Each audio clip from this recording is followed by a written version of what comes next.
bilbilli amma fayyadamaa jirtu Android Samsung yoo ta'e busy ta'uu fi saffisni isaa dadhabuudhaan yoo si darare seetingii amma si geessu sana sirreeffachuudhaan bilbila kee dachaa kudhan dabaluu dandeessa. Seetingii teessan keessanii seentan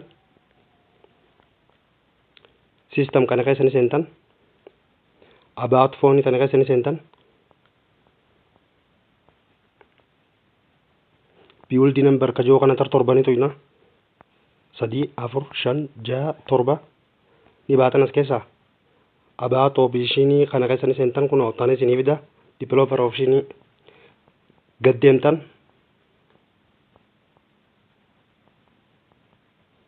kun seetingiin sadeemtanaa jechuudha.